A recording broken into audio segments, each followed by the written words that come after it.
My self चंदन शर्मा। तो यार जैसा कि फार्माकोकाइनेटिक्स चल रही थी, फार्माकोकाइनेटिक्स के अंदर अपनों ने क्या क्या पढ़ लिया है। फार्माकोकाइनेटिक्स का एक तो सबसे पहले अपनों ने लेसन में जनरल इंट्रोडक्शन पढ़ा, देन एब्जॉर्प्शन के बारे में पढ़ा अपनों ने, एब्जॉर्प्शन के बाद अपनों ने डिस्ट्रीब्यूशन ऑफ ड्रग पढ़ा, डिस्ट्रीब्यूशन के बाद मेटाबॉलिज्म पढ़ा था। और अब ये नेक्स्ट लेक्चर है जिसके अंदर अपने एक्सक्रीशन ऑफ ड्रग के बारे में पढ़ेंगे। बहुत इंपॉर्टेंट एक्सक्रीशन वाला टॉपिक भी यार, बाकी टॉपिक्स की तरह एक्सक्रीशन वाले टॉपिक्स में भी बहुत सारे क्वेश्चंस आते हैं एंड नो डाउट बहुत अच्छे अच्छे कंसेप्ट भी हैं इस लेसन के अंदर। तो एक्सक्रीशन क्या सिंपल सी एक मतलब एक एक्सक्रीशन नाम से क्या एक ये चीज़ समझ आती है कि कहीं ना कहीं एक्सक्रीट आउट करना, कि कहीं ना कहीं जब ड्रग्स की बात कर रहे हैं, फार्माकोकाइनेटिक्स की बात कर रहे हैं, तो एक्सक्रीशन में क्या यही तो होगा कि जो ड्रग्स आपने लिए वो बॉडी से बाहर कैसे निकल रही है, यही तो एक्सक्रीशन में पढ़ेंगे अपने। तो एक्सक्रीशन शुरू करने से पहले एक्सक्रीशन के बारे में अपने देखते हैं, थोड़ा सा इंट्रोडक्शन होता गया है। तो यार एक्सक्रीशन की अगर बात की जाए तो एक्सक्रीशन के लिए मेजर जो रिस्पॉन्सिबल होते हैं वो 3 ऑर्गन्स होते हैं अपनी बॉडी के अंदर। पहली बात की जाए तो किडनी, दूसरी लीवर और तीसरा लंग्स। ये 3 मेजर ऑर्गन्स है जो एक्सक्रीशन में बहुत ज़्यादा रोल प्ले करते हैं, जिसमें भी सबसे मोस्ट कॉमन जो है वो किडनी है, जो कि क्वेश्चंस बहुत बार पूछा गया, बहुत कई बार ऐसे छोटे क्वेश्चंस भी डाल दिए जाते हैं जिसमें मोस्ट कॉमन ऑर्गन पूछ लिया जाता है कि मोस्ट कॉमन ऑर्गन कौन सा है जो कि एक्सक्रीशन में रोल प्ले करता है, तो उसमें आंसर है किडनी। अब यहाँ पे किडनी और लीवर तो समझ आता है, किडनी और लीवर जो है वो वाटर सोल्यूबल ड्रग्स का एक्सक्रीशन करता है, ये समझ आता है। किडनी और लीवर जो है दोनों के दोनों वाटर सोल्यूबल ड्रग्स के एक्सक्रीशन में हेल्पफुल होते हैं। बट क्वेश्चन क्या आता है कि लिपिड सोल्यूबल ड्रग्स के एक्सक्रीशन में कौन हेल्पफुल रहता है। तो लिपिड सोल्यूबल ड्रग्स के एक्सक्रीशन में अगर किसी ऑर्गन की बात की जाए तो वो आता है लंग्स। इंपॉर्टेंट है, याद रखना, एक एक्स्ट्रा पॉइंट है थोड़ा यहाँ पे। तो मैंने क्या क्या बोला आपको, एक्सक्रीशन के अंदर किडनी और लीवर है, मोस्ट कॉमन किडनी होता है जिसके अंदर किडनी और लीवर जो दोनों के दोनों वाटर सोल्यूबल ड्रग्स के लिए रिस्पॉन्सिबल होते हैं, वाटर सोल्यूबल ड्रग्स को एलिमिनेट करवाते हैं, बॉडी से एक्सक्रीट आउट करवाते हैं। वहीं अगर लंग्स की बात की जाए तो लिपिड सोल्यूबल ड्रग को एक्सक्रीट आउट कराती है। अब उसके बाद अपने 2 मैकेनिज्म के बारे में पढ़ते हैं। सबसे कॉमन मैकेनिज्म की बात की जाए तो 2 टाइप के मैकेनिज्म होते हैं, one is the filtration and second is the tubular secretion. सबसे पहला कौन सा है, फिल्ट्रेशन, और सेकंड कौन सा है, ट्यूबुलर सिक्रेशन। फिल्ट्रेशन और ट्यूबुलर सिक्रेशन ये 2 मैकेनिज्म है जो किडनी क्या करती है, किडनी यूज में लेती है, किडनी के थ्रू किए जाते हैं और बॉडी के अंदर से ड्रग का एलिमिनेशन करवाया जाता है इन दोनों मैकेनिज्म के थ्रू। कौन कौन से मैकेनिज्म बताए मैंने, फिल्ट्रेशन एंड ट्यूबुलर सिक्रेशन। तो यार अभी क्वेश्चन है कि मोस्ट कॉमन मैकेनिज्म कौन सा है, मतलब किडनी कौन सा मैकेनिज्म मोस्ट कॉमनली यूज करती है ड्रग के एलिमिनेशन के लिए। तो एक सिंपल सा दिमाग में आता है कि यार फिल्ट्रेशन ही होगा, फिल्ट्रेशन ही मोस्ट कॉमन मैकेनिज्म है, तो फिल्ट्रेशन ही किडनी बहुत ज़्यादा यूज में लेती होगी ड्रग्स के एलिमिनेशन के लिए। बट गाइज ये रॉन्ग है, ये गलत आंसर है। फिल्ट्रेशन से सिर्फ 20% ड्रग्स का एलिमिनेशन होता है, फिल्ट्रेशन से सिर्फ 20% ड्रग्स का एलिमिनेशन होता है। 80% ड्रग का एलिमिनेशन किसके थ्रू होता है, ट्यूबुलर सिक्रेशंस के थ्रू होता है। और this is also your question कि ये क्वेश्चन बनता है इसके ऊपर भी, फिल्ट्रेशन और ट्यूबुलर सिक्रेशन के अंदर से कौन सा ज़्यादा कॉमन है जो कि किडनी यूज में लेती है ड्रग एलिमिनेशन के लिए। तो याद रखना ट्यूबुलर सिक्रेशन जो होता है वो ज़्यादा कॉमन होता है, ट्यूबुलर सिक्रेशन से ड्रग का एलिमिनेशन ज़्यादा होता है। तो ट्यूबुलर सिक्रेशन से कितना होता है, 80% के समथिंग ड्रग का एलिमिनेशन होता है। वहीं अगर फिल्ट्रेशन की बात की जाए तो सिर्फ 20% होता है। अब इंपॉर्टेंट चीज क्या देखनी है, इंपॉर्टेंट चीज अब एक ये देखनी है कि जो ड्रग होती है, जो फिल्ट्रेशन होता है वो कौन सी ड्रग को एलिमिनेट करता है, और जो ट्यूबुलर सिक्रेशन होता है वो कौन सी ड्रग को एलिमिनेट करता है। तो फिल्ट्रेशन जो होता है, फिल्ट्रेशन नॉर्मली सिर्फ उन ड्रग को एलिमिनेट कर पाता है जो कि सिर्फ फ्री ड्रग होती है। फिल्ट्रेशन सिर्फ उन ड्रग को एलिमिनेट करता है जो फ्री ड्रग होती है। मेरा कहने का मतलब समझना कि सिर्फ वो वाली ड्रग्स जो किसमें प्रेजेंट है, प्लाज्मा के अंदर प्रेजेंट है, सिर्फ वो ड्रग जो किसमें प्रेजेंट है, प्लाज्मा के अंदर प्रेजेंट है। और प्लाज्मा के अंदर जो ड्रग्स प्रेजेंट होती है उसी को अपने कौन सी ड्रग बोलते हैं, फ्री ड्रग बोलते हैं। और उसी को क्या कर पाएगा, फिल्टर कर पाएगी किडनी, किडनी के थ्रू वही ड्रग फिल्ट्रेशन हो पाएगी और फिल्ट्रेशन होकर एलिमिनेट हो पाएगी।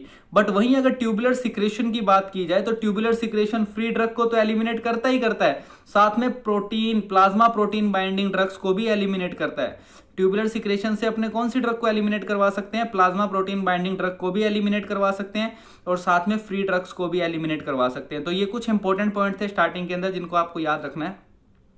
इसके बाद अपने सबसे इंपॉर्टेंट टॉपिक पढ़ते हैं इस लेसन का, जिसके अंदर अपने किसके बारे में पढ़ेंगे, रेट ऑफ ड्रग एलिमिनेशन के बारे में। रेट ऑफ ड्रग एलिमिनेशन नाम से समझ में आ रहा है कुछ कुछ देखना कि आपको क्या चेक करना, आपको रेट चेक करना है ड्रग के एलिमिनेशन का।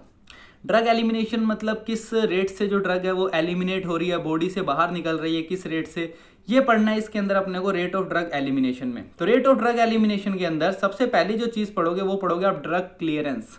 ड्रग क्लियरेंस, ड्रग क्लियरेंस का मतलब ऐसा नहीं है कि ड्रग कितनी क्लियर हो रही है बॉडी से, कितनी बाहर निकल रही है ड्रग, ये ऐसा नहीं कहेंगे ड्रग क्लियरेंस को। सबसे पहली बात मैं आपको बता दूं, सो डोंट बी कंफ्यूज कि ड्रग क्लियरेंस क्या है, कि ड्रग क्लियरेंस ये तो बिल्कुल भी नहीं है कि कितनी ड्रग बॉडी से निकल रही है।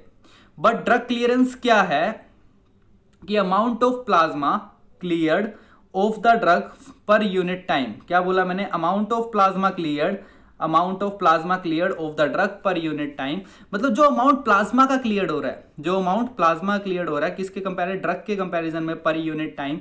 मतलब देखना प्लाज्मा के अंदर ड्रग थी, किसी भी प्लाज्मा के अंदर क्या थी, ड्रग थी। जैसे कि मैंने ये एक बॉडी मान ली पूरी की पूरी, बीच के अंदर सिस्टेमिक सर्कुलेशन ले लिया मैंने, पूरी बॉडी है, सिस्टेमिक सर्कुलेशन है। उसके बाद क्या देखना है यहाँ पे क्या हुआ, उसके बाद सेंटर के अंदर क्या देखने को मिला, अपनों ने क्या किया यहाँ पे सर्कुलेशन के अंदर डी मिलीग्राम ड्रग है, कोई भी ड्रग है जो डी मिलीग्राम प्रेजेंट है इसके अंदर, सिस्टेमिक सर्कुलेशन है ये। और ये कौन सा सर्कल जो बना रखा है, ये क्या है, प्लाज्मा। अब हुआ क्या यहाँ पे कि जितनी भी ml of plasma drug present है इसके अंदर, वो कौन सी ड्रग होती है, फ्री ड्रग होती है। हमेशा जो प्लाज्मा के अंदर ड्रग प्रेजेंट होएगी वो फ्री ड्रग होएगी। एक चीज याद रखना, फ्री ड्रग तभी कहेंगे उसको जब वो प्लाज्मा प्रोटीन से बाइंड नहीं होएगी। जो सर्कुलेशन में फ्री होएगी उसको अपने कौन सी ड्रग बोलेंगे, फ्री ड्रग बोलेंगे।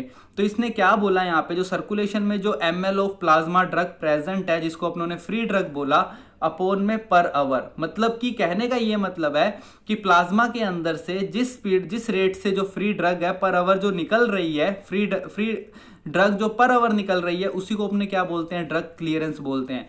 मतलब प्लाज्मा के अंदर से क्लियर होनी चाहिए वो ड्रग, प्लाज्मा के अंदर से क्लियर होनी चाहिए। मतलब मान लो पहले 6 लीटर के अंदर कितनी ड्रग थी, 6 लीटर प्लाज्मा के अंदर 6 लीटर प्लाज्मा के अंदर आप मान लो पहले 200 मिलीग्राम ड्रग थी। अब 6 लीटर प्लाज्मा के अंदर थोड़ी देर बाद आपने चेक किया तो 180 मिलीग्राम ड्रग बच गई। फिर थोड़ी देर बाद चेक किया आपने तो प्लाज्मा के अंदर कितनी ड्रग बच रही है, 160 मिलीग्राम ड्रग बच गई। तो ये जो क्लियर होती चली जा रही है प्लाज्मा के अंदर से ड्रग पर यूनिट टाइम के अकॉर्डिंग, एक फिक्स टाइम इंटरवल के अकॉर्डिंग, इसी को अपने क्या बोल रहे हैं, ड्रग क्लियरेंस बोल रहे हैं। इसी को अपने क्या बोल रहे हैं, ड्रग क्लियरेंस। अब ड्रग क्लियरेंस के बाद दूसरी जो चीज आती है वो आती है प्लाज्मा कंसंट्रेशन। प्लाज्मा कंसंट्रेशन, इन दोनों का बहुत इंपॉर्टेंट रोल है ड्रग अपने जब बात करेंगे, एक तो ड्रग क्लियरेंस का और एक प्लाज्मा कंसंट्रेशन का। प्लाज्मा कंसंट्रेशन किसे बोलोगे, प्लाज्मा कंसंट्रेशन इसी को तो बोलोगे कितनी मिलीग्राम ड्रग प्रेजेंट है, कितने ml ऑफ प्लाज्मा के अंदर। प्लाज्मा कंसंट्रेशन क्या है, कंसंट्रेशन तो यही है ना, amount of drug present, amount of plasma. ठीक है, तो जितनी अमाउंट ऑफ ड्रग प्रेजेंट है, जितने ml ऑफ प्लाज्मा के अंदर, उसी को अपने प्लाज्मा कंसंट्रेशन बोलते हैं। तो यहाँ पे अब अपनों ने क्या किया है, यहाँ पे आप ध्यान से देखना, यहाँ पे अपनों ने अब इसके अंदर इसको मल्टीप्लाई किया है। किसको मल्टीप्लाई किया अपनों ने, एक तो इसको ड्रग क्लियरेंस को, ये दिख रहा है आपको ड्रग क्लियरेंस, और यहाँ पे प्लाज्मा कंसंट्रेशन। अगर अपने दोनों की यूनिट को मल्टीप्लाई कर दे, यहाँ पे पर ml अपॉन में आवर इंटू मिलीग्राम अपॉन में ml, इन दोनों की यूनिट्स को मल्टीप्लाई कर दे तो होगा क्या, ml से ml कैंसिल हो जाएगा और फाइनल एक यूनिट निकल के आएगी अपने पास, जिस यूनिट, क्या यूनिट बचेगी, जो मिलीग्राम पर आवर। यूनिट क्या बची, मिलीग्राम पर आवर। तो इससे अपने को क्या पता लगा कि amount of drug eliminated per unit time, amount of drug eliminated per unit time.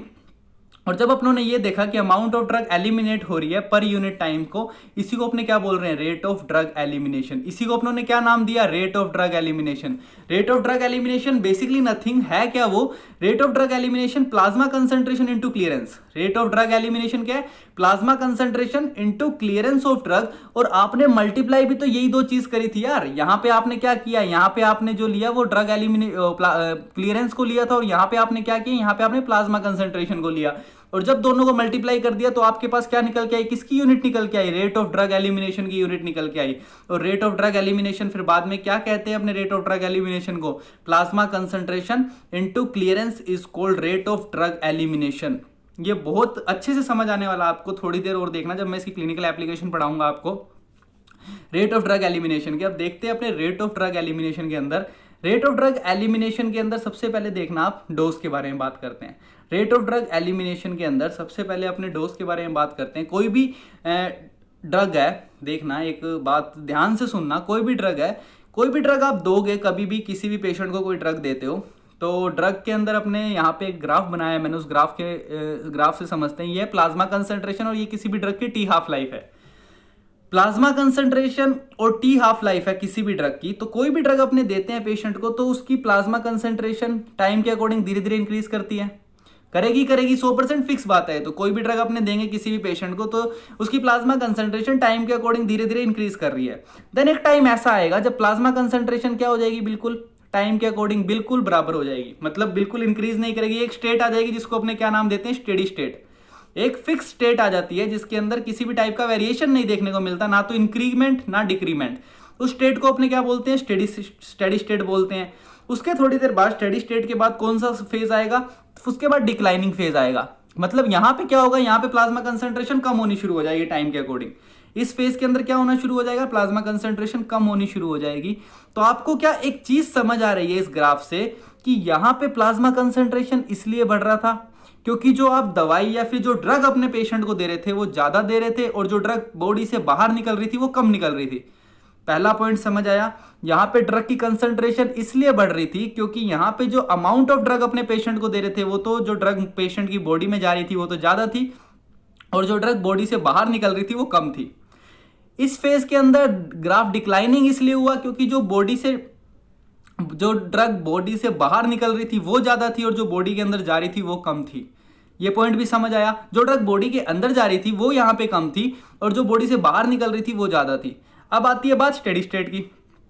Steady state के बारे में आप यूं समझो, यहां पे ग्राफ बिल्कुल कांस्टेंट क्यों देखने को मिला अपने को, क्योंकि जितनी ड्रग बॉडी के अंदर जा रही है उतनी ही ड्रग बॉडी से बाहर निकल रही है। सेम क्वांटिटी जितनी ड्रग बॉडी के अंदर जा रही है उतनी ही ड्रग बॉडी से बाहर निकल रही है, इसलिए इसको अपनों ने क्या बोला, स्टेडी स्टेट बोला किसी भी ड्रग की। अब एक चीज समझना, थोड़ी सी डीप है, थोड़ा सा कंसंट्रेशन करना पड़ेगा तब समझ आएगी कि क्या किसी भी ड्रग की स्टेडी स्टेट प्लाज्मा कंसंट्रेशन अपने को चाहिए। किसी भी ड्रग की स्टेडी स्टेट प्लाज्मा कंसंट्रेशन अपने को चाहिए।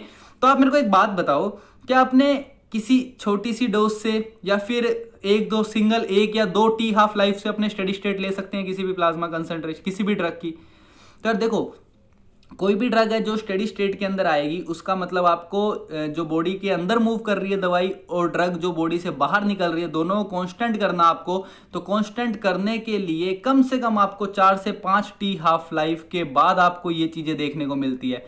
कम से कम उस ड्रग की 4 से 5 टी हाफ लाइफ हो जानी चाहिए बॉडी के अंदर, तब जाके आप उसकी स्टेडी स्टेट को अचीव कर पाओगे। थोड़ी सी डीप चीज है, अगर समझ नहीं आती तो आगे आपको समझ आएगी जब जीरो ऑर्डर और फर्स्ट ऑर्डर काइनेटिक्स पढ़ेंगे। एक बार बस ये चीज याद रखना कि किसी भी स्टेडी स्टेट को अचीव करने के लिए किसी भी ड्रग की किसी भी बॉडी के अंदर आपको कम से कम 4 से 5 टी हाफ लाइफ को अचीव करना पड़ता है। जब वो ड्रग 4 से 5 टी हाफ लाइफ बॉडी में अचीव कर लेती है तब उस ड्रग की स्टेडी स्टेट देखने को मिलती है अपने को। दूसरा पॉइंट यहां पे देखना, अपनों ने क्या पढ़ा, रेट ऑफ ड्रग एलिमिनेशन क्या है, plasma concentration into clearance. Rate of drug elimination क्या है, प्लाज्मा कंसंट्रेशन इनटू क्लियरेंस। तो एक चीज देखना, क्या आप एक कोई भी IV infusion, continuous IV infusion के थ्रू कोई भी ड्रग दे रहे हो, तो कंटिन्यू आईवी इन्फ्यूजन के थ्रू कोई ड्रग दे रहे हो, तो जो ड्रग आप दे रहे हो पेशेंट को, फिर जो ड्रग बाहर निकल रही है बॉडी से आउट निकल रही है, तो क्या इन्फ्यूजन रेट भी इसी अकॉर्डिंग से सेट किया जाएगा जिस अकॉर्डिंग से ड्रग बाहर निकल रही है बॉडी से? मतलब आपने जो पेशेंट को ड्रग दी है, जो ड्रग पेशेंट की बॉडी से टाइम टू टाइम बाहर निकलती जा रही है, अपने को जो जितनी ड्रग बाहर निकल रही है बॉडी से उतनी ड्रग ही तो दोबारा देनी है पेशेंट को, ताकि अपने एक फिक्स कंसंट्रेशन बना के रख पाए बॉडी के अंदर। जितनी ड्रग बाहर निकल रही है बॉडी से उतनी ड्रग ही तो अपने को वापस देनी है पेशेंट को। तो क्या अपने इन्फ्यूजन रेट को भी सेम टू सेम डिनोट कर सकते हैं जैसा कि अपनों ने रेट ऑफ ड्रग एलिमिनेशन को डिनोट किया? क्या अपने इन्फ्यूजन रेट को भी प्लाज्मा कंसंट्रेशन इनटू क्लियरेंस से डिनोट कर सकते हैं? और क्या अपने इन्फ्यूजन रेट पता भी लगा सकते हैं plasma concentration into drug clearance के माध्यम से? तो plasma concentration into drug clearance equals to infusion rate. और यही एक और क्वेश्चन है जो कि पूछा गया है बहुत बार कि इन्फ्यूजन रेट क्या होता है, इन्फ्यूजन रेट किस चीज पे डिपेंड करता है? तो इन्फ्यूजन रेट 2 चीजों पे डिपेंड करता है, plasma concentration into drug clearance के ऊपर। तो ये जो है कुछ इंपॉर्टेंट पॉइंट थे दोनों के दोनों जो कि आपको यहाँ पे याद रखने थे।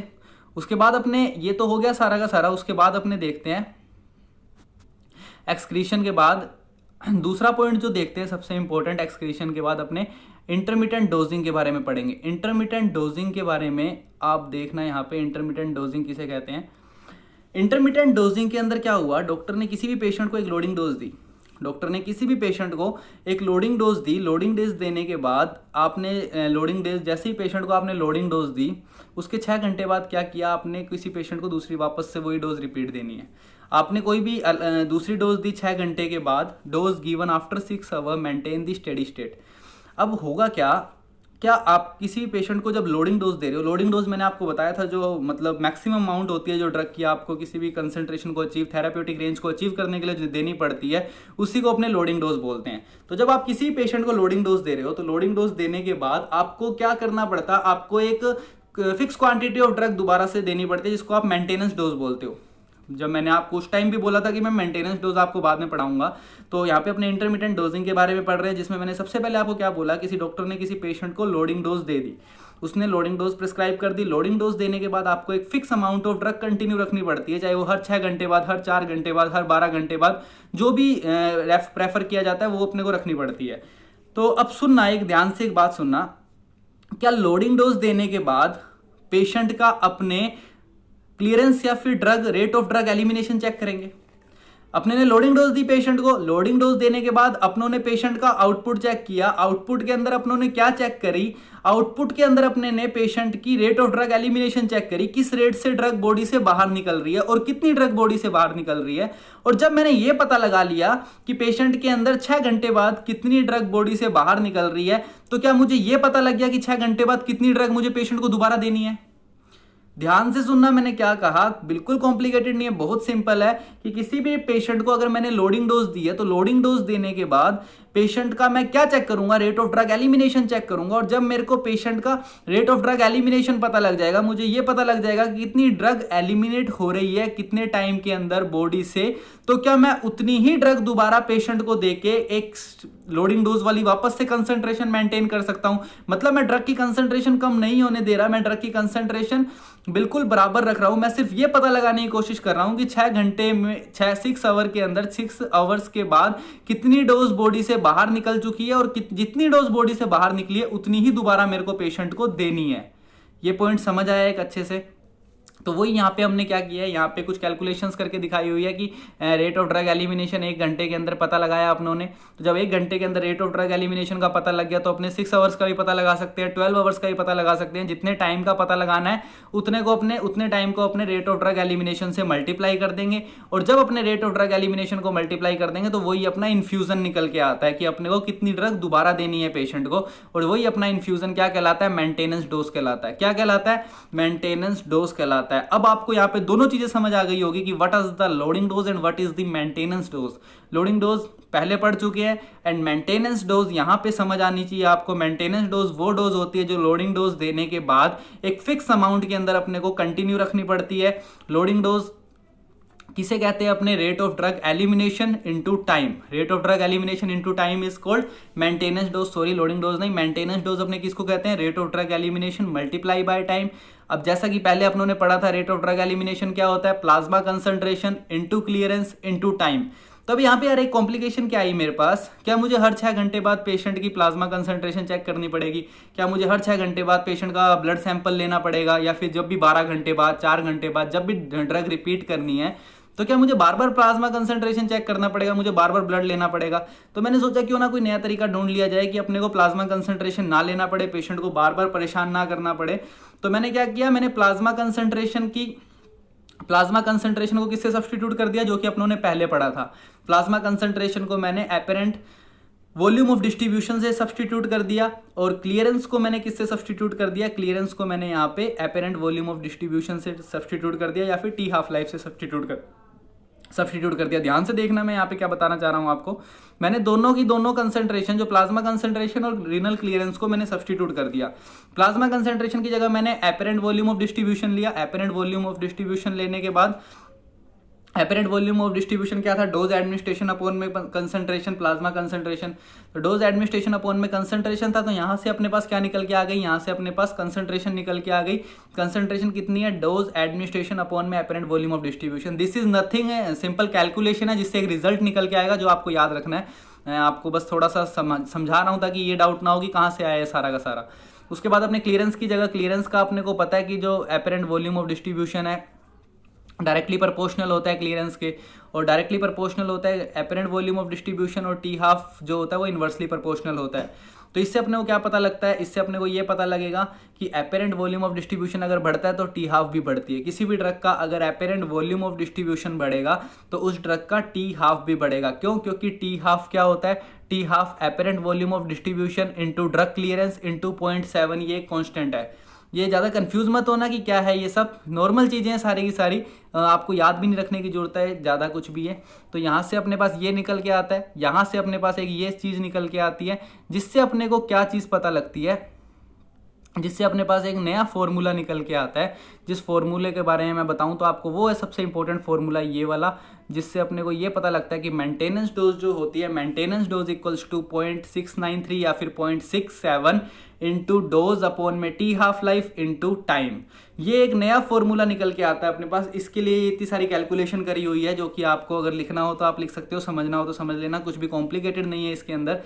मेंटेनेंस डोज क्या कहा मैंने, मेंटेनेंस डोज का अब अपने पास नया फॉर्मूला आ गया। क्यों नया फॉर्मूला लेके आना पड़ा मुझको? क्योंकि यार मैं प्लाज्मा कंसंट्रेशन को हटाना चाहता था फॉर्मूले में से। मुझे बार बार पेशेंट को तंग ना करना पड़े और मुझे बार बार पेशेंट से प्लाज्मा कंसंट्रेशन की रिक्वायरमेंट ना हो, तो मुझे प्लाज्मा कंसंट्रेशन सब्स्टिट्यूट करना था। इसलिए मैंने नया फॉर्मूला लेके आया, जिसके अंदर मैंने क्या किया, मेंटेनेंस डोज को 0.7 इंटू डोज अपॉन में T half life into time. तो यहां से मुझे क्या पता लगता है, यहाँ से मुझे ये पता लग गया कि पेशेंट के लिए मेंटेनेंस डोज कैसे कैलकुलेट की जाती है। और मेंटेनेंस डोज कैलकुलेट करना बहुत इजी है। 0.7 है आपके पास, ड्रग की डोज भी आपको पता लग जाएगी, और हर ध्रग की टी हाफ लाइफ भी इजीली मिल जाती है अपने को। अगर आपको याद नहीं है तो गूगल से मिल जाती है आपको, और कितने टाइम के अंदर आपको देनी है, कितने टाइम में रिपीट करनी है ड्रग को, वो भी मिल जाएगी। ध्यान रखना, कई बार क्वेश्चंस में कैलकुलेशन कराई जाती है तो क्वेश्चन के अंदर कई बार टाइम डायरेक्टली नहीं दिया जाता, और टाइम की जगह ओडी दे दिया जाता है या फिर बीडी दे दिया जाता है। तो ओडी या फिर बीडी या कुछ भी ऐसा दिया जाए तो आपको ये चीज़ याद रखनी है कि अगर बीडी दिया गया है उसने, तो बीडी का मतलब क्या है, 12 आवर्स। ओडी दिया गया तो उसका मतलब क्या है, 24 आवर्स। तो ये चीज़ याद रखना, कहीं इस छोटी सी गलती के चक्कर में, छोटी सी मिस्टेक के चक्कर में आपका क्वेश्चन गलत हो जाए। बीडी का मतलब है 12 आवर। अपने आप कॉमन सेंस लगानी है यहाँ पे, और कुछ भी नहीं है। उसके बाद बात करते हैं कि अब इसके अंदर क्या पता लगता है अपने को। इसके अंदर अपने को ये पता लगता है कि जो मेंटेनेंस डोज होती है वो किस चीज़ के ऊपर डिपेंड करती है। वो किस पे डिपेंड करती है, मेंटेनेंस डोज क्लियरेंस के ऊपर डिपेंड करती है। मेंटेनेंस डोज किस पे डिपेंड करती है, क्लियरेंस के ऊपर डिपेंड करती है। वहीं अगर लोडिंग डोज की बात करें तो loading dose apparent volume of distribution के ऊपर डिपेंड करती है। ये दोनों बहुत इंपॉर्टेंट टॉपिक, बहुत इंपॉर्टेंट पॉइंट है। डायरेक्ट क्वेश्चंस पूछे गए हैं इनके ऊपर कि मेंटेनेंस डोज किस पे डिपेंड करती है। मेंटेनेंस डोज ड्रग के क्लियरेंस के ऊपर डिपेंड करती है। वहीं अगर लोडिंग डोज की बात की जाए तो loading dose apparent volume of distribution के ऊपर डिपेंड करती है। तो ये इंपॉर्टेंट क्वेश्चन है, कहाँ से आया निकल के आपके दिमाग में आ रहा होगा, कैसे क्लियरेंस पे डिपेंड करती है और कैसे एपरेंट वॉल्यूम ऑफ डिस्ट्रीब्यूशन पे डिपेंड करती है। तो क्लियरेंस पे तो यार यहाँ से डिपेंड करती है। आप यहाँ पे ध्यान रखना कि मेंटेनेंस डोज का मैंने फॉर्मूला दिया था। मेंटेनेंस डोज के फॉर्मूले में rate of drug elimination into time दिया था, और रेट ऑफ ड्रग एलिमिनेशन क्या होता है, प्लाज्मा कंसंट्रेशन इनटू क्लियरेंस। तो इससे अपने को क्या पता लगता है कि जो मेंटेनेंस डोज होती है वो डायरेक्टली प्रोपोर्शनल किसके होती है, प्लाज्मा कंसंट्रेशन के, और दूसरा डायरेक्टली प्रोपोर्शनल किसके होती है, ड्रग क्लियरेंस के। तो यहाँ से अपने को पता लगता है कि जो मेंटेनेंस डोज है वो प्लाज्मा कंसंट्रेशन और ड्रग क्लियरेंस के बिल्कुल बराबर होती है, जहाँ पे कंसंट्रेशन को अपनों ने कांस्टेंट माना है एक बार। तो इसलिए अपने को ये पता लगता है कि जो मेंटेनेंस डोज होती है वो सीधा सीधा ड्रग क्लियरेंस के ऊपर डिपेंड करती है। एंड इंपॉर्टेंट है, बहुत बार पूछा गया क्वेश्चन, ये याद रखना, भूलना नहीं है बिल्कुल। उसके बाद अपने काइनेटिक्स ऑफ एलिमिनेशन पढ़ेंगे, जो सबसे इंपॉर्टेंट टॉपिक है एक्सक्रीशन का। काइनेटिक ऑफ एलिमिनेशन के अंदर अपने क्या करते हैं, अपने यहाँ पे ऑर्डर्स पढ़ते हैं, ऑर्डर के बारे में पढ़ते हैं। तो ऑर्डर के अंदर अपने क्या पढ़ते हैं, दो ऑर्डर पढ़ते हैं, zero order kinetics and first order kinetics. मतलब होता क्या है, ये भी आपको समझ आएगा, बहुत डिटेल के अंदर पढ़ेंगे अपने जीरो ऑर्डर और फर्स्ट ऑर्डर काइनेटिक्स को। जीरो ऑर्डर काइनेटिक्स और फर्स्ट ऑर्डर काइनेटिक्स मतलब जो ड्रग्स है वो कौन सी काइनेटिक्स को फॉलो करती है। काइनेटिक्स ऑफ एलिमिनेशन मतलब ड्रग कौन सी काइनेटिक्स ऑफ एलिमिनेशन को फॉलो करके बॉडी से एक्सक्रीट आउट हो रही है, इसको पता लगाने के लिए अपनों ने दो पार्ट किए इसके, zero order kinetics and first order kinetics. अब अपने को जैसा कि अपने को पता है कि रेट ऑफ ड्रग एलिमिनेशन क्या होता है, plasma concentration into drug clearance. तो रेट ऑफ ड्रग एलिमिनेशन जब अपने को पता है कि प्लाज्मा कंसंट्रेशन इनटू क्लियरेंस होता है, और यहां भी सेम चीज है, rate of drug elimination plasma concentration into drug clearance. अब एक चीज याद रखना कि ये तो है जीरो ऑर्डर काइनेटिक्स और ये है फर्स्ट ऑर्डर काइनेटिक्स। तो क्या प्लाज्मा कंसंट्रेशन यहां पे जीरो है, क्योंकि ये जीरो ऑर्डर काइनेटिक्स है, और ये है फर्स्ट ऑर्डर काइनेटिक्स, तो क्या प्लाज्मा कंसंट्रेशन यहां पे 1 है। मतलब प्लाज्मा कंसंट्रेशन यहाँ पे इसकी वैल्यू क्या आएगी, यहाँ पे चार्ज क्या आएगा 0, और यहाँ प्लाज्मा कंसंट्रेशन के ऊपर चार्ज क्या आएगा, यहाँ पे आएगा चार्ज 1। तो क्या किसी के ऊपर भी अगर पावर, किसी भी चीज के ऊपर कोई पावर अगर 0 होती है तो उसका मतलब क्या होता है 1। तो क्या मतलब यहाँ पे क्या आया, प्लाज्मा कंसंट्रेशन की जगह क्या अपने 1 लिख सकते हैं। तो सीधा सीधा अपने को क्या पता लगा, rate of drug elimination equals to 1 into clearance. तो यहाँ पे अपने को ये चीज़ पता लग गई कि यहाँ पे क्या है, डायरेक्टली किसके प्रोपोर्शनल है, यहाँ पे directly rate of drug elimination dose जो है, डोज जो अगर कांस्टेंट है, मींस अगर किसी भी पेशेंट को आपने 100 मिलीग्राम डोज दी है तो वो कांस्टेंट है। इसका मतलब क्या है, clearance of that drug will be, clearance of that drug so don't be confuse,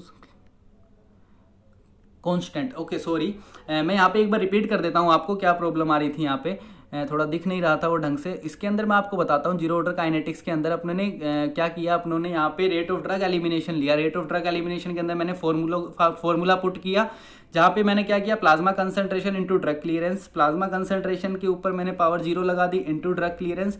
तो इससे मुझे क्या पता लगता है, इससे मुझे ये पता लगता है कि अगर कोई भी डोज है, मतलब कोई भी डोज है जो कि कांस्टेंट है, कोई भी डोज कांस्टेंट है, मींस अगर कोई भी ड्रग दे रहे हैं अपने किसी पेशेंट को 100 मिलीग्राम डोज दे रहे हैं, अगर वो कांस्टेंट है, तो अगर डोज कांस्टेंट है तो उसका क्लियरेंस भी क्या होगा, ड्रग का कांस्टेंट होगा।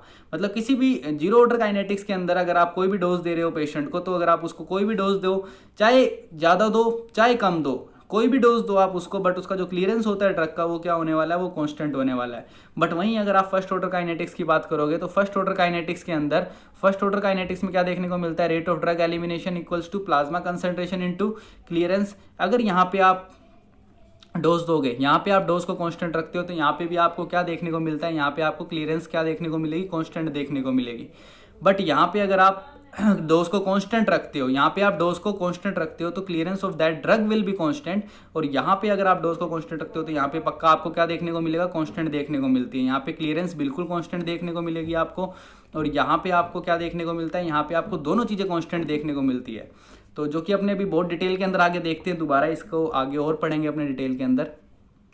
यहाँ पे देखते हैं, इसके अंदर अपने को यहाँ पे ज़्यादा अच्छे से समझ आएगा जीरो ऑर्डर काइनेटिक्स और फर्स्ट ऑर्डर काइनेटिक्स क्या है। अब यहाँ पे देखना आप, यहाँ पे क्या किया अपनों ने, जैसा कि अपनों ने वहाँ पे अपने पढ़ रहे थे कि रेट ऑफ ड्रग एलिमिनेशन क्या था। रेट ऑफ ड्रग एलिमिनेशन के अंदर अपनों ने पावर को 0 रखा था। तो अगर अपने पावर को 0 रखते हैं, पावर को 0 रखा था, और अपनों ने दूसरा पॉइंट क्या लिया था, दूसरा पॉइंट अपनों ने रीनल क्लियरेंस को अपनों ने कांस्टेंट माना था। तो जब रीनल क्लियरेंस को अपनों ने कांस्टेंट मान लिया था, पावर को अपनों ने 1 रखा था, अपने को क्या पता लगता है, यहाँ पे rate of drug elimination zero order kinetics के अंदर क्या होता है, कांस्टेंट होता है। बहुत इंपॉर्टेंट पॉइंट है ये वाला कि rate of drug elimination in zero order kinetics हमेशा कांस्टेंट होता है। जो भी अमाउंट ऑफ ड्रग एलिमिनेट हो रही है पर यूनिट टाइम के अंदर, वो हमेशा कांस्टेंट होएगी। और जो इस मैकेनिज्म को फॉलो करती है जितनी भी ड्रग्स, उनको अपने क्या बोलते हैं, जीरो ऑर्डर काइनेटिक्स बोलते हैं, या फिर जीरो ऑर्डर कांस्टेंट बोलते हैं। वहीं अगर दूसरी बात की जाए, यहाँ पे अपने क्या देखने को मिलता है, इस जगह पे अपने को रेट ऑफ ड्रग एलिमिनेशन किसके प्रोपोर्शनल देखने को मिलता है, डायरेक्ट अपने को यहाँ पे अपने को प्लाज्मा कंसंट्रेशन के प्रोपोर्शनली देखने को मिलता है डायरेक्टली यहाँ पे रेट ऑफ ड्रग एलिमिनेशन। तो यहाँ पे जो अमाउंट एलिमिनेट हो रही है पर यूनिट टाइम, वो किसके ऊपर डिपेंड करती है, वो डायरेक्टली प्लाज्मा कंसंट्रेशन के ऊपर डिपेंड करती है। तो यहाँ पे अपने क्या बात करेंगे, यहाँ पे अपने कांस्टेंट प्रोपोर्शन की बात करेंगे, यहाँ पे अपने कांस्टेंट प्रोपोर्शन की बात करेंगे, और वहां पे अपने किस चीज की बात करेंगे, वहां पे अपने कांस्टेंट अमाउंट की बात करेंगे। तो ये दो सबसे इंपॉर्टेंट पॉइंट है जीरो ऑर्डर काइनेटिक्स के लिए और फर्स्ट ऑर्डर काइनेटिक्स के लिए, जो आपको हर हाल में याद रखना है। क्या कहा मैंने, अगर जीरो ऑर्डर काइनेटिक्स फॉलो कर रही है कोई ड्रग, तो उसके अंदर अमाउंट कांस्टेंट होएगी हमेशा। कोई भी ड्रग अगर जीरो ऑर्डर काइनेटिक्स फॉलो कर रही है तो उस ड्रग के उसके अंदर ड्रग की अमाउंट हमेशा क्या होगी, कांस्टेंट होगी। बट अगर कोई भी ड्रग फर्स्ट ऑर्डर काइनेटिक्स को फॉलो कर रही है तो वहां पे क्या कांस्टेंट होने वाला है, वहां पे प्रोपोर्शन कांस्टेंट होने वाला है। अमाउंट और प्रोपोर्शन में क्या चीजें, क्या आप कंफ्यूज मत होना बिल्कुल भी। अमाउंट का क्या मतलब है, अमाउंट कोई भी अमाउंट दे दी गई है आपको, जैसे 20 मिलीग्राम आपके पास रेट ऑफ एलिमिनेशन है, तो rate of drug elimination 20 milligram है। तो इसका क्या मतलब है कि जो कांस्टेंट अमाउंट है वो कितनी है, 20 मिलीग्राम। 20 मिलीग्राम के अकॉर्डिंग क्या होता चला जाएगा, ड्रग एलिमिनेट कांस्टेंट अमाउंट के अंदर बाहर निकलती चली जाएगी। बट वहीं अगर प्रोपोर्शन की बात की जाए तो प्रोपोर्शन में हमेशा परसेंटेज मिलेगी अपने को, अगर रेट ऑफ ड्रग एलिमिनेशन आपको प्रपोर्शन के अंदर दी गई है, मान लो 20% पर आवर दिया गया है, तो यहाँ पे परसेंटेज के according rate of drug elimination देखने को मिलती है। परसेंटेज के अकॉर्डिंग कम होती चली जाएगी जो ड्रग की कंसंट्रेशन है, 20%, देन फिर उसका 20%, देन फिर उसका 20%, इस अकॉर्डिंग के अंदर अमाउंट जो होती है वो कम होती जाती है या फिर एलिमिनेट होती जाती है। तो ये फर्क है दोनों। बहुत बार क्वेश्चंस पूछ लिए जाते हैं, यहाँ पे आपको कांस्टेंट अमाउंट पूछी जाती है, मतलब डेफिनेशन दे दी जाती है जीरो ऑर्डर काइनेटिक्स में, तो आपको सिर्फ डेफिनेशन में कांस्टेंट अमाउंट ढूंढना है। और अगर फर्स्ट ऑर्डर काइनेटिक्स दिया गया तो आपको सिर्फ कांस्टेंट प्रपोर्शन ढूंढना है। आपको सिर्फ ये 2 वर्ड ढूंढने हैं जिसके बेसिस के ऊपर आपको दोनों की डेफिनेशन मिल जाएगी, और ये कभी भी गलत नहीं होगा अगर ये 2 वर्ड ढूंढोगे आप फर्स्ट ऑर्डर काइनेटिक्स में और जीरो ऑर्डर काइनेटिक्स में। तो इसमें कंफ्यूज मत होना बिल्कुल भी यार। क्या बताया था मैंने, जीरो ऑर्डर काइनेटिक्स के अंदर अपने रेट ऑफ ड्रग एलिमिनेशन होता है। Rate of drug elimination equals to plasma concentration into drug clearance. Plasma concentration zero order kinetics में अपने उसकी पावर 0 लगा देते हैं, तो अगर किसी की पावर 0 होती है तो उसको अपने क्या रखते हैं, 1 रखते हैं। जबकि जीरो ऑर्डर काइनेटिक्स में ड्रग क्लियरेंस क्या होता है, बिल्कुल कांस्टेंट होता है, तो इस कारण से रेट ऑफ ड्रग एलिमिनेशन भी कांस्टेंट होता है। तो इसलिए यहाँ पे जो अमाउंट होती है वो भी क्या देखने को मिलती है, अपने को कांस्टेंट देखने को मिलती है। वहीं अगर अपने दूसरी बात की जाए तो दूसरी बात के अंदर अपने को क्या देखने को मिलता है, first order kinetics. First order kinetics के अंदर क्या होता है, रेट ऑफ ड्रग एलिमिनेशन जो होता है वो डायरेक्टली प्लाज्मा कंसंट्रेशन के इक्वल होता है, और जब प्लाज्मा कंसंट्रेशन के इक्वल होता है तो यहाँ पे अपने को क्या देखने को मिलता है, यहाँ पे अपने को प्रपोर्शन कांस्टेंट देखने को मिलता है, अमाउंट कांस्टेंट देखने को नहीं मिलती। इस चीज़ को अपने और डिटेल के अंदर पढ़ते हैं एग्जाम्पल के साथ। जैसा कि यहाँ पे मैंने एक एग्जाम्पल दे रखा आपको, इस एग्जाम्पल के अंदर समझना इस चीज़ को, बहुत अच्छे से समझ आएगी आपको। कोई भी डोज है, किसी भी ड्रग की कोई डोज है, वेरिएबल डोज ले रखी है मैंने यहाँ पे, मतलब 2 अलग अलग डोज ले रखी है। हुआ क्या, मेरे पास किसी भी ड्रग का रेट ऑफ ड्रग एलिमिनेशन दे रखा है। रेट ऑफ ड्रग एलिमिनेशन कितना दे रखा है मुझे यहाँ पे, 20 मिलीग्राम पर आवर दे रखा है। मैं यहाँ पे जीरो ऑर्डर काइनेटिक्स की बात कर रहा हूँ जिसके अंदर मैंने डोज को वेरिएबल ले रखा है, और यहाँ पे मेरे पास रेट ऑफ ड्रग एलिमिनेशन किसी भी ड्रग का क्या है, 20 मिलीग्राम पर आवर। तो अब क्या हुआ, मैंने किसी भी पेशेंट को क्या दिया, मैंने किसी भी पेशेंट को 100 मिलीग्राम ड्रग दी। किसी भी पेशेंट को 100 मिलीग्राम ड्रग दी तो 1 घंटे बाद मेरे को क्या पता लगता है कि 20 मिलीग्राम जो है वो एलिमिनेट हो गई, तो पेशेंट की बॉडी में कितनी बची, 80 मिलीग्राम।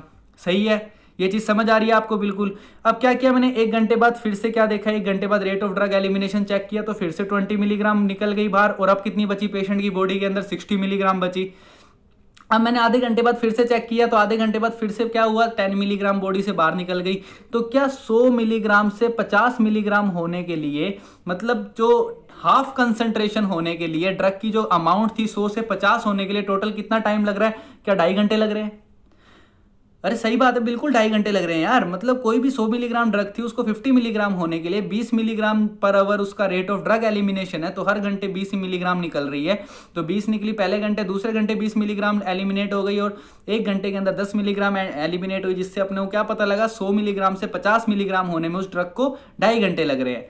वहीं अब मैंने क्या किया, मैंने डोज वेरिएबल ली थी तो मैंने यहाँ पे डोज कितनी कर दी, अब 200 मिलीग्राम कर दी मैंने डोज यहाँ पे। अब जब मैंने डोज को 200 मिलीग्राम किया तो 200 मिलीग्राम डोज जैसे ही मैंने करी तो क्या यहाँ पे 1 घंटे बाद 20 मिलीग्राम फिर से बाहर निकल गई। अब जैसे ही 20 मिलीग्राम बाहर निकली कितनी बची, 180 ग्राम बची। 180 मिलीग्राम के अंदर से फिर से 20 मिलीग्राम निकाल दो 1 घंटे बाद, अब कितनी बची, 160। फिर 1 घंटे बाद 20 मिलीग्राम निकाल दो, अब कितनी बची, 140। फिर 1 घंटे बाद 20 निकाल दो, अब कितनी बची, 120। फिर 1 घंटे बाद 20 निकाल दो, फिर कितनी बची, 100 मिलीग्राम। ध्यान से समझना इस चीज को कि यहां पे 200 मिलीग्राम से 100 मिलीग्राम होने के अंदर कितना टाइम लग रहा है, 5 घंटे लग रहे हैं। कितना टाइम लग रहा है, 5 घंटे लग रहे हैं। यही सबसे इंपॉर्टेंट कंसेप्ट है जो मैं आपको समझाना चाह रहा हूं कि इस जगह पे जीरो ऑर्डर काइनेटिक्स के अंदर 100 से 50 होने में, 100 से 50 होने के अंदर कितना टाइम लग रहा था, 2.5 घंटे लग रहे थे। वहीं 200 मिलीग्राम को 100 मिलीग्राम होने में कितने लग रहे हैं, 5 घंटे लग रहे हैं। तो क्या आपको यहाँ पे ये समझ आ रहा है कि अमाउंट कुछ भी हो, जो टाइम है वो हमेशा कांस्टेंट रहेगा। मतलब जितना टाइम लगना है उतना ही लगेगा, मतलब आप डोज बढ़ा दो तब भी सेम रहेगा, सब कुछ यहाँ कांस्टेंट रहता है। यहाँ पे एलिमिनेशन का जो रेट है ड्रग एलिमिनेशन का वो बिल्कुल कांस्टेंट है, यहाँ पे बिल्कुल भी फर्क नहीं पड़ता। अगर 100 मिलीग्राम को 2.5 घंटे लग रहे हैं बाहर निकलने में बॉडी से, तो 200 मिलीग्राम ड्रग को कितने घंटे लग रहे हैं, उसका जस्ट डबल लग रहा है, 5 घंटे लग रहे हैं बॉडी से एलिमिनेट होने में, उसकी आधी अमाउंट तक आने में, 100 मिलीग्राम होने में। तो यही कंसेप्ट जो कि मैं आपको समझाना चाह रहा था। इससे आपको कंक्लूजन क्या निकल के आता है, इससे कंक्लूजन ये निकल के आता है कि अगर आप किसी भी ड्रग की डोज को बढ़ा दोगे तो डोज बढ़ाने से उस ड्रग की टी हाफ लाइफ क्या हो जाएगी, बढ़ जाएगी। उस ड्रग की टी हाफ लाइफ बढ़ जाती है डोज बढ़ाने से किसी भी ड्रग की, बट उस ड्रग का बट उस ड्रग का क्लियरेंस क्या होता है, क्लियरेंस डिक्रीज हो जाता है, उस ड्रग का क्लियरेंस जो रेट होता है वो डिक्रीज हो जाता है। क्यों डिक्रीज हो जाता है, क्योंकि प्लाज्मा टी हाफ लाइफ जो होती है वो इन्वर्सली प्रोपोर्शनल होती है ड्रग क्लियरेंस के। प्लाज्मा टी हाफ लाइफ क्या होती है, इन्वर्सली प्रोपोर्शनल होती है ड्रग क्लियरेंस के। तो बट यहाँ पे अपने जीरो ऑर्डर काइनेटिक्स की बात कर रहे थे, इसके बाद अपने दूसरी बात करते हैं फर्स्ट ऑर्डर काइनेटिक्स की। फर्स्ट ऑर्डर काइनेटिक्स देखना, जिसमें मैंने आपको बताया था कि कांस्टेंट प्रपोर्शन होता है। यहाँ पे अपनों ने क्या किया, यहाँ पे अपने 20% के अकॉर्डिंग चलेंगे, क्योंकि यहाँ पे अपने प्रपोर्शन की बात करेंगे, यहाँ पे अपने अमाउंट की बात नहीं करेंगे। तो वही मैंने कोई भी ड्रग दी 100 mg किसी पेशेंट को ड्रग दी, तो मैंने 1 घंटे बाद देखा तो 20% क्या हुआ, एलिमिनेट हो गया। बचा कितना, 80 mg बचा, 20% एलिमिनेट हो गई, बची कितनी, 80 mg ड्रग बची। अब 80 mg का 1 घंटे बाद 20% फिर से एलिमिनेट हो गया, तो 80 mg का 20% कितना होगा, 80 mg का 20% नियर अबाउट 16 होता है। तो 80 mg का 20% अगर 16 होगा तो अब कितनी ड्रग बची, 64 मिलीग्राम ड्रग बची। फिर से 20% ड्रग एलिमिनेट कर दी, तो अब कहाँ 1 घंटे बाद नियर अबाउट 50 मिलीग्राम ड्रग बची। तो अब यहाँ पे मैं क्या देख पा रहा हूँ, यहाँ पे मैं ये देख पा रहा हूँ कि 100 मिलीग्राम ड्रग को 50 मिलीग्राम होने के लिए 3 घंटे लग रहे हैं फर्स्ट ऑर्डर काइनेटिक्स अगर ड्रग फॉलो कर रही है तो। क्यों, क्योंकि यहाँ पे प्रपोर्शन के हिसाब से चल रहा है, यहाँ पे प्रपोर्शन के हिसाब से चल रहा है। वहीं अब मैंने ड्रग को 200 मिलीग्राम कर दिया, तो अब 200 मिलीग्राम कर दूंगा तो पहले घंटे के अंदर क्या हुआ, पहले घंटे के अंदर 20% ड्रग एलिमिनेट हुई तो 160 मिलीग्राम बचा। दूसरे घंटे में फिर से 20% ड्रग एलिमिनेट हुई 160 का, तो कितना बचा, 128 मिलीग्राम बचा। फिर थर्ड आवर में फिर से 20% ड्रग एलिमिनेट हुई तो नियर अबाउट 100 मिलीग्राम बचा, नियर अबाउट 100 मिलीग्राम बचा। तो अब आपको एक चीज यहां पे समझ आ रही होगी कि यहाँ पे जो ड्रग एलिमिनेट हो रही है, यहाँ पे जो ड्रग एलिमिनेट होने का जो टाइम है वो यहाँ पे 100 से 50 होने में 3 घंटे लग रहे हैं, और यहाँ पे 200 से 100 होने में भी 3 घंटे लग रहे हैं। मतलब यहाँ पे आपको एक चीज समझ आ रही है कि यहाँ पे आपका डोज डिपेंड नहीं कर रहा है, डोज कितनी भी हो डोज डिपेंड नहीं कर रहा, एलिमिनेट होने के अंदर बिल्कुल सेम टाइम लग रहा है। जबकि जीरो ऑर्डर काइनेटिक्स की बात कर रहे थे तो यहाँ पे अपने डोज को डबल कर रहे थे, तो यहाँ पे टाइम भी डबल लग रहा था। मतलब यहाँ 2.5 घंटे लग रहे थे तो यहाँ 5 घंटे लग रहे थे ड्रग को एलिमिनेट होने में, यहाँ पे टाइम भी डबल हो रहा था। मतलब यहाँ पे अमाउंट अगर आप डबल कर रहे हो तो जो रेट है जो रेट है अपना ड्रग को बाहर निकालने का वो बिल्कुल कांस्टेंट था। यहाँ पे अपने 100 मिलीग्राम डोज के अंदर 2.5 घंटे लग रहे थे, अगर 50 मिलीग्राम होने में तो 200 मिलीग्राम के अंदर 5 घंटे लग रहे थे। मतलब जो दवाई बाहर निकल रही थी, रेट ऑफ ड्रग एलिमिनेशन था वो बिल्कुल कांस्टेंट रेट से हो रहा था, वो बिल्कुल कांस्टेंट रेट से हो रहा था, अमाउंट बिल्कुल कांस्टेंट थी।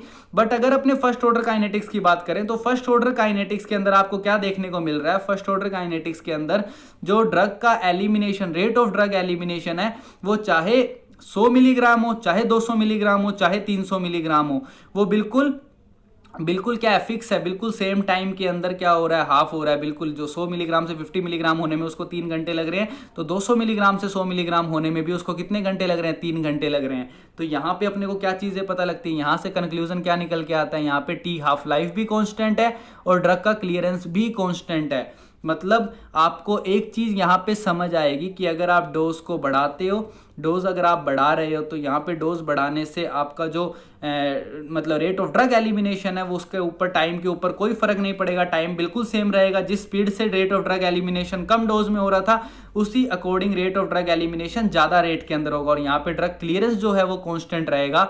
बट जबकि अगर अपने जीरो ऑर्डर काइनेटिक्स की बात करें तो जीरो ऑर्डर काइनेटिक्स के अंदर अपने को क्या देखने को मिल रहा है कि अगर आप टी हाफ लाइफ डोज बढ़ा रहे हो तो ड्रग की टी हाफ लाइफ भी बढ़ रही है, ड्रग की टी हाफ लाइफ भी बढ़ रही है। बट अगर बात करें क्लियरेंस की तो क्लियरेंस क्या होती जा रही है, क्लियरेंस डिक्रीज होती चली जा रही है, clearance, rate of drug clearance जो है वो डिक्रीज होती चली जा रही है। तो ये बहुत इंपॉर्टेंट कॉन्सेप्ट है। तो इससे आपको क्या चीज़ समझ आती है कि जो ड्रग्स है उनको जीरो ऑर्डर काइनेटिक्स फॉलो करनी चाहिए या फर्स्ट ऑर्डर काइनेटिक्स फॉलो करनी चाहिए। कोई भी ड्रग्स है उसको मैक्सिमम फर्स्ट ऑर्डर काइनेटिक्स ही फॉलो करनी चाहिए, जो कि काफ़ी बेनिफिशियल होती है, क्योंकि फर्स्ट ऑर्डर काइनेटिक्स में टॉक्सिसिटी के चांसेस बहुत कम होते हैं। क्योंकि आप अगर ड्रग की अमाउंट भी इंक्रीज कर रहे हो तो भी आपको कोई दिक्कत वाली बात नहीं है। ड्रग की अमाउंट इंक्रीज करोगे तो रेट ऑफ एलिमिनेशन अपने आप बढ़ जाता है, और ड्रग की अमाउंट इंक्रीज करने से रेट ऑफ एलिमिनेशन बढ़ जाएगा। मतलब ड्रग तो उसी स्पीड से बाहर निकल रही है ना, आपको मतलब वो डोज के ऊपर डिपेंड ही नहीं कर रही है, आप डोज बढ़ा रहे हो तो भी वो उसी स्पीड से बाहर निकल रही है। तो इसमें टॉक्सिसिटी के चांसेस कम होते हैं फर्स्ट ऑर्डर काइनेटिक्स में। बट अगर जीरो ऑर्डर काइनेटिक्स की बात करो तो यहाँ पे जो क्लियरेंस है वो तो एक ही रेट से निकल रहा है, क्लियरेंस जो है वो तो वैसे भी डिक्रीज, अगर आप डोज बढ़ा रहे हो तो क्लियरेंस जो है वो या तो कांस्टेंट है या फिर डिक्रीज हो रहा है। यहाँ पे क्लियरेंस डोज के साथ नहीं बढ़ रहा है, यहाँ पे रेट ऑफ ड्रग एलिमिनेशन नहीं बढ़ रही है डोज के साथ, यहाँ पे वो कांस्टेंट रहती है बिल्कुल। That's why zero order kinetics बहुत कम ड्रग फॉलो करती है, जबकि फर्स्ट ऑर्डर काइनेटिक ड्रग्स होती है वो मैक्सिमम ड्रग्स जो होती है वो फर्स्ट ऑर्डर काइनेटिक्स को ही फॉलो करती है। तो ये बहुत एक इंपॉर्टेंट पॉइंट है जिसको आपको ध्यान के अंदर रखना है। बट एक चीज़ और याद रखना जो कि मैं आपको सिंपली बता देता हूँ, ज़्यादा डिटेल में जाने की जरूरत नहीं है, कि कोई भी ड्रग ऐसी नहीं है जो आइडियली सिर्फ जीरो ऑर्डर काइनेटिक्स को फॉलो करे या फिर आइडियली सिर्फ फर्स्ट ऑर्डर काइनेटिक्स को फॉलो करे। कोई भी ऐसी ड्रग नहीं बनी जो आइडियली सिर्फ जीरो ऑर्डर को फॉलो करे या फिर सिर्फ फर्स्ट ऑर्डर को फॉलो करे। हर एक ड्रग जीरो ऑर्डर भी फॉलो करती है और फर्स्ट ऑर्डर काइनेटिक्स भी फॉलो करती है। हर ड्रग को जीरो ऑर्डर और फर्स्ट ऑर्डर भी फॉलो करना पड़ता है, क्योंकि ऐसी एक भी ड्रग नहीं है जो सिर्फ जीरो ऑर्डर फॉलो करे और सिर्फ फर्स्ट ऑर्डर को फॉलो करे। कुछ ड्रग्स होती है जो कि स्टेडी स्टेट कंसंट्रेशन अचीव करने से, स्टेडी स्टेट कंसंट्रेशन या थेराप्यूटिक रेंज अचीव करने से पहले जीरो ऑर्डर कंसंट्रेशन शो कर देती है। कुछ ड्रग्स होती है जो स्टेडी स्टेट कंसंट्रेशन अचीव करने के बाद फर्स्ट ऑर्डर काइनेटिक्स को शो कर देती है। तो मतलब मेरा कहने का ये है कि अगर आइडियली बात की जाए तो कोई भी ड्रग ऐसी नहीं है जो सिर्फ जीरो ऑर्डर को फॉलो करे या फिर सिर्फ फर्स्ट ऑर्डर काइनेटिक्स को फॉलो करे। दोनों काइनेटिक्स को साथ साथ फॉलो किया जाता है, जीरो ऑर्डर और फर्स्ट ऑर्डर को। तो ये एक सिंपल सी बात थी जो आपको याद रखनी है, जो कि मैं बता देता हूँ, जो कि ज़्यादा यहाँ डिटेल में समझाने की जरूरत नहीं है। उसको मैंने यहाँ पे लिख रखा, आप लिखना चाहो तो आराम से ये वाला पॉइंट जो दे रखा है सारा का सारा आप लिख सकते हो। इस पॉइंट को पूरे पॉइंट के अंदर मैंने यही समझा रखा है, तो इसके अंदर आप आराम से समझ सकते हो। फिलहाल जो इंपॉर्टेंट पॉइंट्स थे इनके ऊपर मैं आपको बता देता हूँ एक बार। जीरो ऑर्डर काइनेटिक्स के अंदर आपको क्या याद रखना है कि हमेशा जो अमाउंट होती है वो कॉन्स्टेंट होती है। अमाउंट जो होती है वो कांस्टेंट होती है हमेशा। रेट ऑफ ड्रग एलिमिनेशन हमेशा कांस्टेंट होता है। वहीं अगर फर्स्ट ऑर्डर काइनेटिक्स की बात की जाए, फर्स्ट ऑर्डर काइनेटिक्स के अंदर प्रोपोर्शन हमेशा कांस्टेंट होता है। दूसरी सबसे इंपॉर्टेंट बात जो आपको याद रखनी है, जीरो ऑर्डर काइनेटिक्स के अंदर क्या होता है, अगर डोज बढ़ा दोगे तो टी हाफ लाइफ इंक्रीज होती है, बट क्लियरेंस जो रेट है वो डिक्रीज होता है या फिर कॉन्स्टेंट रहता है।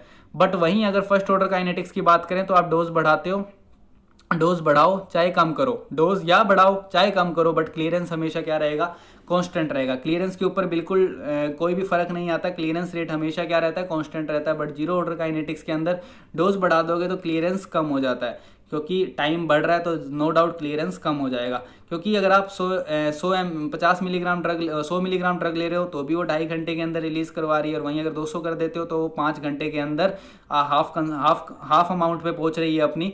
तो कहीं ना कहीं क्लियरेंस रेट कम हो रहा है और टी हाफ लाइफ उस ड्रग का बढ़ रहा है, तो जीरो ऑर्डर काइनेटिक्स में टॉक्सिसिटी के बहुत ज़्यादा चांसेस होते हैं। डेट्स वाई कोई भी ड्रग ऐसी ड्रग्स देने की कोशिश करते हैं अपने पेशेंट को जो कि फर्स्ट ऑर्डर काइनेटिक्स को फॉलो करे। जैसे मैं आपको बहुत अच्छा एक एग्जांपल बता देता हूँ, जो एंटी एपिलेप्टिक ड्रग्स होती है जैसे कि फेनोटोइन और एक कार्बेमेज़ापाइन, ये दो ड्रग्स के नाम बता रहा हूँ मैं आपको, फेनोटोइन और कार्बेमेज़ापाइन, जिसमें फेनोटोइन क्या होती है, जीरो ऑर्डर काइनेटिक्स को फॉलो करती है और कार्बेमेज़ापाइन फर्स्ट ऑर्डर काइनेटिक्स को फॉलो करती है। तो आपको जितने भी केस मिलेंगे एंटी एपिलेप्टिक में ड्रग टॉक्सिसिटी के, वो सारे के सारे कौन से केस मिलेंगे, फेनोटोइन वाले पेशेंट्स के केस मिलेंगे।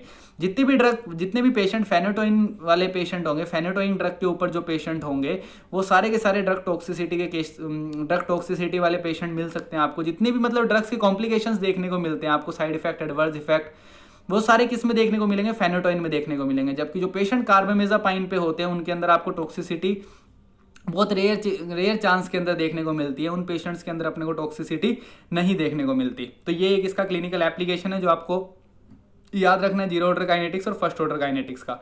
उसके बाद मैं एक लास्ट पॉइंट और आपको बता देता हूँ यहाँ पे, जो कि मैं ऑलरेडी बता चुका हूँ, फिर भी उसके बाद एक बार थोड़ा सा बता देता हूँ कि जितनी भी मैक्सिमम ड्रग्स होती है, ज़्यादातर ड्रग्स होती है वो क्या फॉलो करती है, फर्स्ट ऑर्डर काइनेटिक्स को फॉलो करती है, याद रखना। और कुछ ही ड्रग्स ऐसी होती है जो किसको फॉलो करती है, सूडो जीरो ऑर्डर काइनेटिक्स को। यहाँ पे मैंने सूडो जीरो ऑर्डर काइनेटिक्स इसलिए बोला है इसको, क्योंकि कोई भी drug ideally zero order kinetics को फॉलो नहीं करती, इसलिए इसका नाम क्या दिया गया, सूडो जीरो ऑर्डर काइनेटिक्स। एक पॉइंट है छोटा सा, याद रखना हो तो आप रख लेना। उसके अलावा जो कुछ ड्रग्स के नाम बता रखे हैं मैंने जो जीरो ऑर्डर काइनेटिक्स को फॉलो करती है, आप याद रख लेना यहाँ पे, याद रखना हो तो। जैसे इसका जो मिनेमोनिक्स बना रखा है नाम रखने का, ATP हैज़ मेड वीक, इससे याद रख लेना, रखना हो तो। वैसे कोई ज़्यादा खास इंपॉर्टेंट चीज़ नहीं है, सिर्फ एक ही पॉइंट इंपॉर्टेंट है इसके अंदर जो मैं आपको ऑलरेडी बता चुका हूँ। A से अल्कोहल होता है, अल्कोहल भी जीरो ऑर्डर काइनेटिक्स को फॉलो करता है। देन T से थियोफाइलिन होता है एंड टोलब्यूटामाइड होती है। P से फेनोटोइन होता है और H से हिपैरिन होता है। M से मेथेनॉल होता है एंड W से वारफेरिन होते हैं। तो ये कुछ इंपॉर्टेंट एग्जांपल है जीरो ऑर्डर काइनेटिक्स को फॉलो करते हैं। बट यहाँ पे सबसे इंपॉर्टेंट चीज़ क्या है, फेनोटोइन एंड कार्बेमेज़ापाइन। ये दोनों की दोनों इंपॉर्टेंट रिएक्शंस है फेनोटोइन और कार्बामेज़ापाइन ड्रग्स की। फेनोटोइन जो होती है वो जीरो ऑर्डर काइनेटिक्स को फॉलो करती है और दूसरी जगह कार्बामेज़ापाइन फर्स्ट ऑर्डर काइनेटिक्स को फॉलो करती है।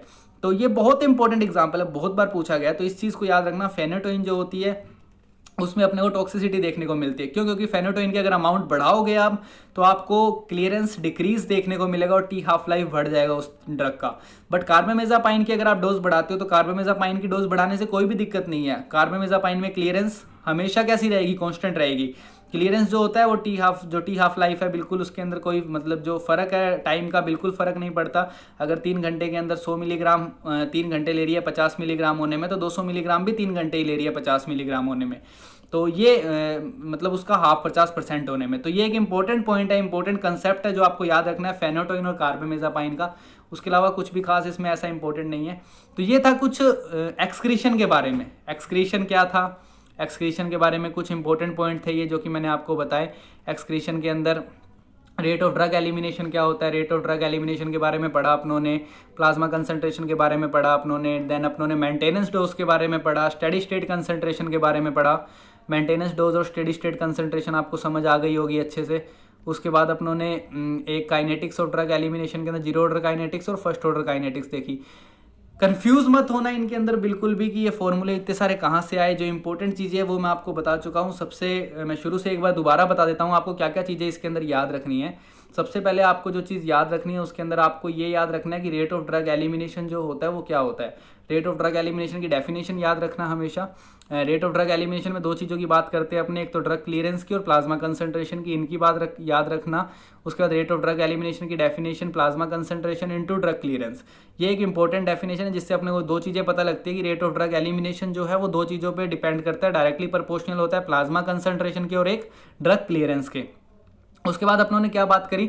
उसके बाद अपनों ने इन्फ्यूजन रेट के बारे में पता लगाया। इन्फ्यूजन रेट बहुत इंपॉर्टेंट है। इन्फ्यूजन रेट भी क्या कहलाता है? Plasma concentration into drug clearance. एक ये ग्राफ बताया था मैंने स्टेडी स्टेट कंसंट्रेशन का आपको, जो कि बहुत इंपॉर्टेंट ग्राफ है। ग्राफ से आपको काफ़ी कंसेप्ट क्लियर हो जाएंगे, किस टाइम पे प्लाज्मा कंसंट्रेशन बढ़ेगी, कब स्टेडी स्टेट आएगा और कब डिक्रीजिंग आएगा।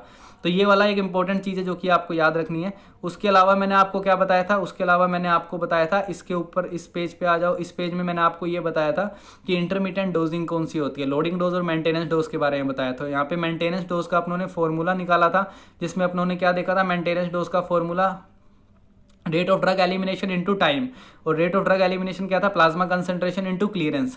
तो यहाँ से अपने को ये पता लग गया मेंटेनेंस डोज भी किस चीज़ों पे डिपेंड करती है? 3 चीज़ों पे डिपेंड करती है। एक तो प्लाज्मा कंसंट्रेशन पे, ड्रग क्लियरेंस के ऊपर और एक टाइम के ऊपर। इन 3 चीज़ों के ऊपर डिपेंड करती है मेंटेनेंस डोज। तो ये भी एक इंपॉर्टेंट पॉइंट है। उसके बाद अपनों ने क्या पढ़ा था? उसके बाद अपनों ने एक नया फॉर्मूला याद किया था मेंटेनेंस डोज का, जो कि कैलकुलेशन में बहुत हेल्पफुल रहता है अपने लिए। तो इस फॉर्मूले को याद रखना हमेशा, 0.7 इंटू डोज अपॉन में T half life into time. ये क्या होता है? मेंटेनेंस डोज का फॉर्मूला होता है। और मेंटेनेंस डोज हमेशा किस पे डिपेंड करती है? क्लियरेंस के ऊपर डिपेंड करती है। वहीं लोडिंग डोज किस पे डिपेंड करती है? एपेरेंट वॉल्यूम ऑफ डिस्ट्रीब्यूशन पे। ये दोनों के दोनों क्वेश्चन है जो कि बहुत बार पूछे गए हैं। और एट लास्ट अपनों ने क्या पढ़ा? जीरो ऑर्डर और फर्स्ट ऑर्डर काइनेटिक्स के बारे में पढ़ा। जीरो ऑर्डर और फर्स्ट ऑर्डर काइनेटिक्स के अंदर आपने क्या पढ़ा? जीरो ऑर्डर काइनेटिक्स और फर्स्ट ऑर्डर काइनेटिक्स में आपने ये पढ़ा कि जो जीरो ऑर्डर काइनेटिक्स होती है उसके अंदर अगर डोज कांस्टेंट है, डोज कांस्टेंट है इसका मतलब क्या है कि that the dose will also be constant, that the drug will also be constant. अगर डोज कांस्टेंट है तो ड्रग भी कांस्टेंट रहेगी। कहने का ये मतलब है कि अगर आपने किसी पेशेंट को 100 मिलीग्राम ड्रग दी है तो उसको 2.5 घंटे लग रहे हैं 50 मिलीग्राम होने में, और वहीं अगर आपने डोज बढ़ा दी किसी पेशेंट को, 200 मिलीग्राम ड्रग दे दिया आपने पेशेंट को, तो उसको आधी होने में 50% होने में कितनी देर लग रही है? 5 घंटे लग रहे हैं, मतलब जस्ट डबल लग रहे हैं। यहाँ पे क्या देखने को मिल रहा है आपको? यहाँ पे जो ड्रग है वो कांस्टेंट देखने को मिल रही है, अमाउंट जो है वो कांस्टेंट देखने को मिल रही है कि अमाउंट आप बढ़ाते जाओगे तो आपकी टी हाफ लाइफ इंक्रीज होती चली जाएगी। वहीं फर्स्ट ऑर्डर काइनेटिक्स की बात की जाए तो फर्स्ट ऑर्डर काइनेटिक्स के अंदर आपको क्या देखने को मिल रहा है कि जो क्लियरेंस रेट है वो हमेशा कांस्टेंट रहेगी। क्लियरेंस रेट है वो हमेशा कांस्टेंट रहती है। यहाँ पे आप चाहे 100 मिलीग्राम ड्रग दो पेशेंट को, चाहे 200 मिलीग्राम ड्रग दो पेशेंट को, यहाँ पे क्या इंपॉर्टेंट चीज़ है? यहाँ पे जो टाइम लग रहा है पेशेंट को 50% कंसंट्रेशन अचीव करने में उस ड्रग का, वो टाइम कैसा रहता है? वो टाइम हमेशा सेम रहता है। तो ये इंपॉर्टेंट पॉइंट था जो कि मैं आपको यहाँ पे बताना चाह रहा था। ये वाले पॉइंट जो है वो बहुत इंपॉर्टेंट है, जो याद रखने हैं आपको। अगर डोज बढ़ाओगे तो टी हाफ लाइफ बढ़ेगी और क्लियरेंस क्या होती है, डिक्रीज होती है। बट अगर फर्स्ट ऑर्डर काइनेटिक्स में डोज बढ़ाते हो चाहे कम करते हो, क्लियरेंस हमेशा कैसी रहती है, कांस्टेंट रहती है। तो ये कुछ इंपॉर्टेंट पॉइंट थे जो कि एग्जाम्स के अंदर बहुत बार पूछे गए हैं, इनके बेसिस पे क्वेश्चन भी बहुत बार आते हैं। और फेनोटोइन और कार्बेमेजापाइन वाला एग्जाम्पल भी बहुत इंपॉर्टेंट है जो कि याद रखना। तो ये कुछ अपने टॉपिक हो गए जिसके अंदर अपनों एब्जॉर्प्शन पढ़ लिया, डिस्ट्रीब्यूशन पढ़ लिया, मेटाबॉलिज्म पढ़ लिया एंड एक्सक्रीशन पढ़ लिया।